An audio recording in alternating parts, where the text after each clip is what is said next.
Inscreva-se agora no canal Bastidores do Mengão Notícias, ative as notificações e deixe sua opinião nos comentários, porque o que vamos revelar aqui pode abalar as estruturas do ninho do urubu. Você está prestes a descobrir bastidores que ninguém mais teve coragem de mostrar. Um enredo explosivo, com reviravoltas inacreditáveis e decisões que estão sendo tomadas entre quatro paredes, longe dos holofotes, mas que podem mudar para sempre o destino do Flamengo. Prepare-se, o que você vai ouvir agora pode parecer ficção, mas está mais real do que nunca.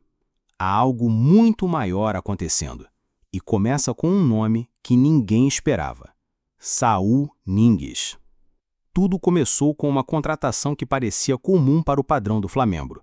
Um meia experiente, europeu, de currículo pesado, que rescindiu com o Atlético de Madrid para vestir a camisa 8 do rubro-negro até o fim de 2028.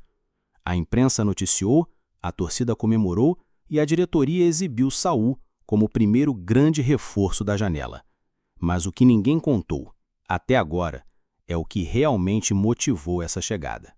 E aqui está a verdade. A contratação de Saul Nínguez não foi apenas uma oportunidade de mercado. Foi uma jogada de emergência, um movimento arquitetado nos bastidores após uma bomba interna que a diretoria do Flamengo tentou a todo custo esconder do torcedor.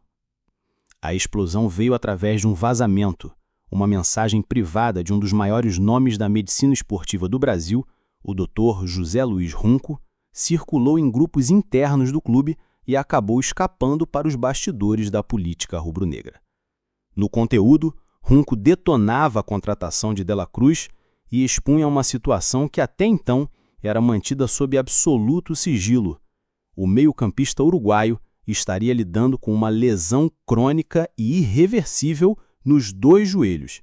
E pior, segundo o próprio Runco, o jogador nunca teve condições reais de atuar em alto nível desde que chegou ao Flamengo.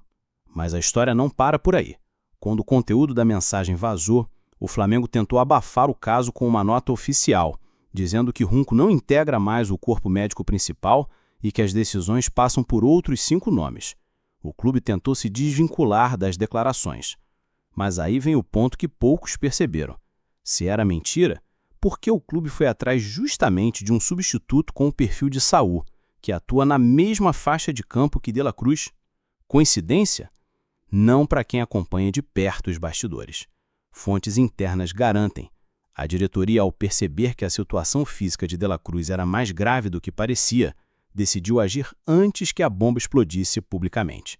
O staff foi procurado às pressas, com um contrato longo e numeroso para encobrir o buraco que o uruguaio deixaria no setor mais sensível do elenco.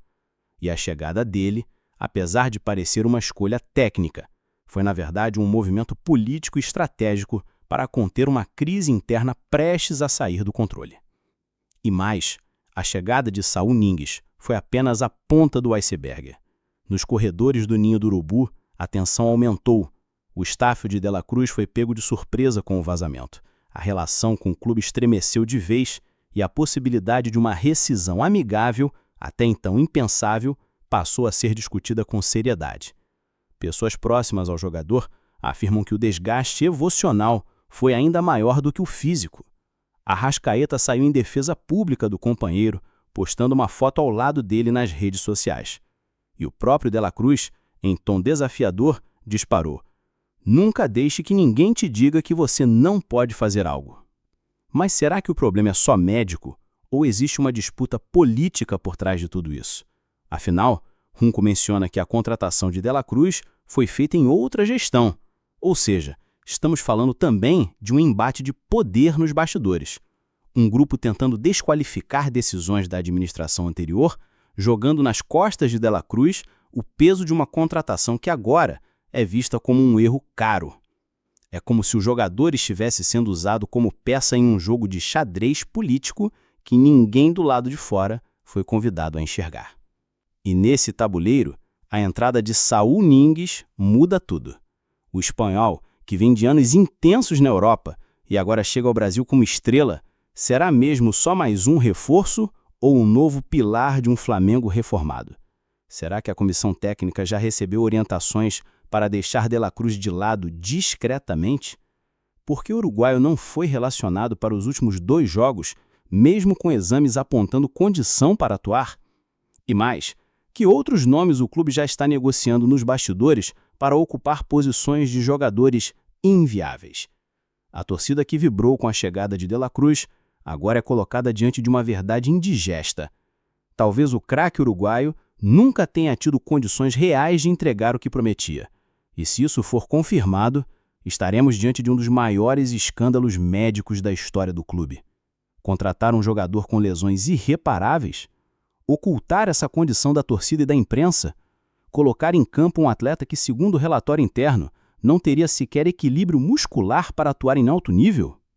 E atenção, há indícios de que a situação de De La Cruz pode virar caso de justiça.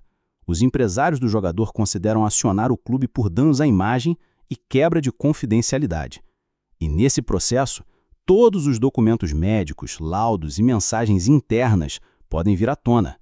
Estamos falando de algo que pode sacudir as fundações do clube. Um Flamengo exposto judicialmente, com bastidores rasgados ao meio e figuras influentes tendo que explicar o inexplicável. E enquanto isso, a diretoria mantém o discurso de que tudo está sob controle, mas quem acompanha de perto sabe que o clima no ninho é de tensão máxima.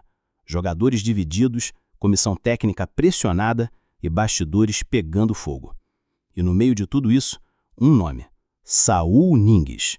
O novo camisa 8 do Flamengo chega como solução, mas também como símbolo de um momento delicado. Seu desempenho será visto como termômetro da crise. Se jogar bem, vai ajudar a apagar o incêndio. Se decepcionar, pode incendiar ainda mais os ânimos.